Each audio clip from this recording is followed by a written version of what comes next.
हाय सभी को good morning. तो चलिए आज हम यानी कि फिजिक्स के अंतिम पड़ाव में जो यानी कि इम्पोर्टेंट चीज लास्ट जो बचा था वो था वैज्ञानिक उपकरण। इस चीज को यानी कि वैज्ञानिक उपकरण जो था महत्वपूर्ण, उसमें से हम कल स्टार्ट भी कर दिए थे कुछ, यानी कि छोटा पॉइंट से स्टार्ट भी कल हम कर भी दिए थे। तो चलिए सबसे पहला आज क्या है वैज्ञानिक उपकरण, यानी कि इसके साथ फिजिक्स मेरा समाप्त हो जाएगा। तो वैज्ञानिक उपकरण हम उसी उपकरण को लिए हैं जो उपकरण आपका इंपॉर्टेंट हो, जो इंपॉर्टेंट रहता है उसी चीज को हम लेकर आए हैं। तो चलिए आज का पहला उपकरण क्या है, पहला वैज्ञानिक उपकरण क्या है? तो पहला अक्यूमुलेटर। क्या है? अक्यूमुलेटर, यानी कि इस उपकरण के द्वारा विद्युत ऊर्जा को संग्रहित किया जाता है, यानी कि संग्रह किया जाता है। पहला उपकरण क्या था? अक्यूमुलेटर, यानी कि इस उपकरण का उपयोग विद्युत ऊर्जा को संग्रह करने में किया जाता है। दूसरा है एरोमीटर। ये सब चीजें हम कल भी लिए थे, एरोमीटर, अल्टीमीटर और आमीटर। ये तीन चीज से हम कल आपका स्टार्ट किए थे, लेकिन आज हम फिर से लेकर आए हैं। तो एरोमीटर जो है, इस उपकरण का उपयोग वायु एवं गैस का भार तथा घनत्व का ज्ञात करने में किया जाता है। किस चीज का? तो एरोमीटर का। एरोमीटर का जो उपयोग यानी कि उपयोग है, इस उपकरण का उपयोग क्या होता है? वायु और गैस का भार तथा उसका घनत्व का ज्ञात करने में क्या होता है? एरोमीटर का उपयोग। फिर चलिए तीसरा नंबर आता है अल्टीमीटर। अल्टीमीटर जो था, इसका उपयोग विद्युत धारा को मापने में किया जाता था। सॉरी, अल्टीमीटर का उपयोग विद्युत धारा को मापने में नहीं, उड़ती हुई,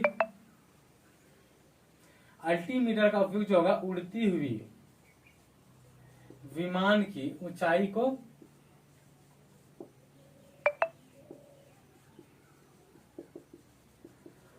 को मापने में किया जाता है।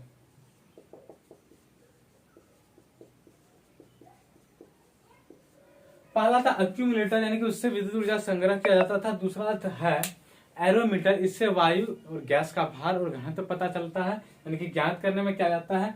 और है अल्टीमीटर। अल्टीमीटर का उपयोग क्या है? उड़ती हुई विमान की ऊंचाई को पता लगाने में या मापने में क्या आता है कि कितनी ऊंचाई पर विमान उड़ रही है, अल्टीमीटर से ही पता चलता है। फिर आइए बात करते हैं आमीटर की। आमीटर जो है, इस उपकरण का उपयोग विद्युत धारा को मापने के लिए किया जाता है। आमीटर का उपयोग विद्युत धारा को मापने में किया जाता है। और अनीमोमीटर है। क्या है? अनीमोमीटर। अनीमोमीटर क्या है? तो यह उपकरण हवा की शक्ति तथा गति को मापा जाता है, यानी कि अनीमोमीटर से ही हवा की स्पीड को मापते हैं और क्या था, उसकी शक्ति को मापते हैं, यानी कि हवा की शक्ति और गति को अनीमोमीटर द्वारा मापा जाता है। फिर है ऑडियोमीटर। ऑडियोमीटर क्या है कि यह उपकरण ध्वनि की तीव्रता को मापता है, यानी कि ध्वनि की तीव्रता को मापने के लिए ऑडियोमीटर का ही उपयोग किया जाता है। फिर देखिए 7वां नंबर जो है, यह बैलिस्टिक गैल्वेनोमीटर, और एक जगह और है यहाँ गैल्वेनोमीटर। ध्यान दीजिए, यहाँ सिर्फ है गैल्वेनोमीटर, यहाँ है बैलिस्टिक गैल्वेनोमीटर। तो 7वां नंबर बात करते हैं हम अभी बैलिस्टिक गैल्वेनोमीटर की। तो गैल्वेनोमीटर की क्या काम है? इसका उपयोग जो है लघु धारा को मापने में होता है, यानी कि बैलिस्टिक गैल्वेनोमीटर का उपयोग एकदम अल्प धारा को, यानी कि माइक्रो एम्पियर को मापने में किया जाता है, बैलिस्टिक गैल्वेनोमीटर को। उसके बाद चलते हैं अंतिम, यानी कि इस पार्ट का अंतिम 9वां नंबर क्या है? बैरोग्राफ है। बैरोग्राफ का जो उपयोग होता है, इसके द्वारा वायुमंडल के दाब में होने वाले परिवर्तन का मापता है, यानी कि ध्यान दीजिएगा, यहाँ सिर्फ है बैरोग्राफ। एक चीज आपको और, यानी कि आगे बढ़ेंगे तो मिलेगा बैरोमीटर। बैरोमीटर की भी बात नहीं कर रहे हैं, बात कर रहे हैं बैरोग्राफ की। जो बैरोग्राफ क्या होता है, इसके द्वारा वायुमंडल के दाब में होने वाले परिवर्तन को मापता है। क्या है? वायुमंडल के दाब में होने वाले परिवर्तन को मापता है, यानी कि इस पार्ट में है 9 और टोटल मिला के कितना है? तो 17 है। उसके बाद चलते हैं पहला, इस पार्ट को फिर से हम यानी कि पहला नंबर से बता रहे हैं। पहला नंबर क्या है? अक्यूमुलेटर। इससे क्या होता है? विद्युत ऊर्जा को संग्रह किया जाता है। दूसरा नंबर है एरोमीटर। एरोमीटर से क्या होता है? हवा और गैस की यानी कि भार को मापा जाता है और साथ ही साथ उसके घनत्व का भी मान ज्ञात किया जाता है। फिर आता है तीसरा नंबर। तीसरा नंबर जो है अल्टीमीटर है। अल्टीमीटर का उपयोग क्या होता है? उड़ती हुई विमान का ऊंचाई को मापने के लिए हम अल्टीमीटर का उपयोग करते हैं, यानी कि कितनी ऊंचाई पर हमारी विमान उड़ रही है उसका जो पता चलता है, अल्टीमीटर के द्वारा ही पता चलता है। नेक्स्ट हमारा है आमीटर। आमीटर जो है, आमीटर से हम विद्युत धारा को मापते हैं। ध्यान दीजिएगा, गैल्वेनोमीटर से भी हम विद्युत धारा को मापते हैं और आमीटर से भी विद्युत धारा को मापते हैं।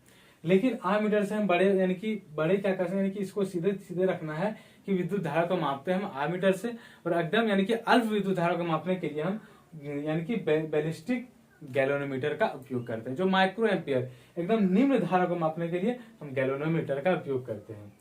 फिर है अनीमोमीटर। अनीमोमीटर जो है, इससे क्या होता है, हवा की शक्ति तथा गति को मापा जाता है। यानी कि हवा की शक्ति, उसकी क्या चाल होती है, यानी कि किस स्पीड से वो चलती है, उसकी जो माप होता है हमारा किससे होता है, तो अनीमोमीटर से। फिर चलता है ऑडियोमीटर। ऑडियोमीटर क्या है, यह उपकरण ध्वनि की तीव्रता को मापता है। यानी कि ऑडियोमीटर जो है किस चीज को मापता है, ध्वनि की तीव्रता को। फिर है बैलिस्टिक गैल्वेनोमीटर। अभी तुमने बताए थे क्या कि इसका उपयोग लघु धारा को मापने के लिए किया जाता है, यानी कि माइक्रो एम्पियर को मापने के लिए हम बैलिस्टिक गैल्वेनोमीटर का उपयोग करते हैं। नंबर है बैरोग्राफ। बैरोग्राफ क्या है, इसके द्वारा वायुमंडल के दाब में होने वाले परिवर्तन को मापा जाता है। बैरोग्राफ क्या है, वायुमंडल के दाब में होने वाले परिवर्तन को बैरोग्राफ से मापा जाता है। और बैरोमीटर, बैरोमीटर क्या था, 10वां नंबर इस पार्ट में बैरोमीटर, यानी कि इस पार्ट का पहला और यानी कि पूरे मिलाएंगे तो 10वां नंबर। तो बैरोमीटर क्या है, यह उपकरण वायु दाब मापने के काम में आता है। ध्यान दीजिएगा, बैरोग्राफ क्या था, वायुमंडल के दाब में होने वाले परिवर्तन को मापता है, लेकिन बैरोमीटर जो है यह उपकरण वायु दाब मापने के काम में आता है। ध्यान दीजिएगा, बैरोमीटर का एक यानी कि हम इस पर विस्तार पूर्वक चर्चा किए थे जब वायु यानी कि पृष्ठ तनाव जब चल रहा था चैप्टर, उसमें यानी कि बैरोमीटर जो है इसका जो था आविष्कारक जो है वो है ई टोर्सी। उसके बाद यानी कि इसमें बताए थे कि जब बैरोमीटर का पाठ्यांक एक नीचे गिर जाता है तो आंधी आने की संभावना होती है, और धीरे धीरे नीचे गिरता है उसका पाठ्यांक तो वर्षा होने की संभावना होती है, और जब धीरे धीरे ऊपर उठता है तो दिन साफ होने की संभावना होती है। तो बैरोमीटर से ये सब चीज हम बता चुके थे। फिर है बाइनोकुलर। बाइनोकुलर जो है यह उपकरण दूर की वस्तु को देखने के काम में आता है, यानी कि दूर की वस्तु को देखने के लिए हम बाइनोकुलर का ही उपयोग करते हैं। यानी कि दूर की वस्तु को देखने के लिए हम बाइनोकुलर का यूज करते हैं। क्या है बाइनोकुलर, यह उपकरण दूर की वस्तु को देखने के काम में आता है। फिर है नेक्स्ट 12 नंबर क्रोनोमीटर। क्या है, क्रोनोमीटर। यह उपकरण जलयानों पर लगा होता है, इससे सही समय का पता लगता है। क्या है, क्रोनोमीटर जो है यह उपकरण जलयानों पर लगा होता है, यानी कि शिप में यानी कि जो जहाज होता है उसमें लगा होता है, और इससे सही समय का क्या होता पता लगता है। फिर सिनेमाटोग्राफ। सिनेमाटोग्राफ क्या होता है, इस उपकरण को छोटी छोटी फिल्म को बड़ा करके पर्दे पर लगातार क्रम में प्रक्षेपण के लिए किया जाता है। क्या सिनेमाटोग्राफ क्या है, इस उपकरण को छोटी छोटी फिल्म को बड़ा करके पर्दे पर लगातार क्रम में प्रक्षेपण के लिए किया जाता है। फिर है साइक्लोट्रॉन। साइक्लोट्रॉन क्या होता है, इसका उपयोग साइक्लोट्रॉन है इस उपकरण की सहायता से आवेशित कणों जैसे नाभिक कण, कौन सा, प्रोटॉन, इलेक्ट्रॉन आदि को क्या करता है, त्वरित किया जाता है। यानी कि इस सबको त्वरित करने के लिए हम साइक्लोट्रॉन का यूज करते हैं। साइक्लोट्रॉन जो है यानी कि साइक्लोट्रॉन की सहायता से आवेशित कण, कौन सा है, तो आवेशित कण ले रहे हैं। आवेशित कण जैसे कौन सा, तो नाभिक कण, कौन, प्रोटॉन, इलेक्ट्रॉन आदि को त्वरित किया जाता है। यानी कि सबको त्वरित करने के लिए हम साइक्लोट्रॉन का यूज करते हैं। फिर डेंसिटी मीटर, यानी कि घनत्व, यानी कि इससे घनत्व यानी कि डेंसिटी मीटर क्या हो गया कि इस उपकरण का उपयोग घनत्व मापने में किया जाता है। यानी कि डेंसिटी को मापने के लिए हम डेंसिटी मीटर का उपयोग करते हैं। ये सब चीजें आराम से याद रख सकती है। यानी कि घनत्व को मापने के लिए डेंसिटी मीटर, यानी कि घनत्व मीटर। डेंसिटी मीटर किसको मापने के लिए किया जाता है, तो घनत्व मापने के लिए किया जाता है। फिर चलते हैं डायनेमोमीटर। क्या है, डायनेमोमीटर। डायनेमोमीटर इस यंत्र का प्रयोग इंजन द्वारा उत्पन्न की गई शक्ति को मापने में होता है। क्या है, डायनेमोमीटर जो है इस यंत्र का प्रयोग इंजन द्वारा उत्पन्न की गई शक्ति को मापने में किया जाता है। डायनेमोमीटर क्या है कि इंजन के द्वारा उत्पन्न की गई शक्ति को मापने के लिए हम डायनेमोमीटर का उपयोग करते हैं। लास्ट है गैल्वेनोमीटर। ध्यान दीजिए, यहाँ था यानी कि बैलिस्टिक गैल्वेनोमीटर, यहाँ सिर्फ गैल्वेनोमीटर। तो बैलिस्टिक गैलोरीमीटर का क्या काम था कि लघु धारा को माइक्रो एम्पियर को मापने के लिए किया जाता था। और गैलोरीमीटर जो है इस यंत्र का उपयोग छोटे विद्युत परिपथों में विद्युत धारा की दिशा एवं मात्रा ज्ञात करने में, क्या है, गैलोरीमीटर इस यंत्र का उपयोग छोटे विद्युत परिपथों में विद्युत धारा की दिशा एवं मात्रा को मापने में किसका उपयोग क्या आता है, तो गैलोनोमीटर की। इसमें भी मिनी करंट यानी कि माइक्रो करंट ही मापा जा रहा है, क्या है, माइक्रो यानी कि धारा ही मापा जा रहा है, साथ ही साथ धारा की दिशा भी मापा जा रहा है, यानी कि दिशा और मात्रा ज्ञात करने में क्या आता है। तो इस पार्ट में क्या है, पहला बैरोमीटर। बैरोमीटर क्या था, इसका उपयोग, इस उपकरण का उपयोग वायु दाब मापने के काम में आता है। बाइनोकुलर कौन है, तो यह उपकरण दूर की वस्तु को देखने के काम में आता है। कौन, तो बाइनोकुलर। बाइनोकुलर कौन है, तो यह उपकरण दूर की वस्तु को देखने के काम में आता है। फिर है क्रोनोमीटर।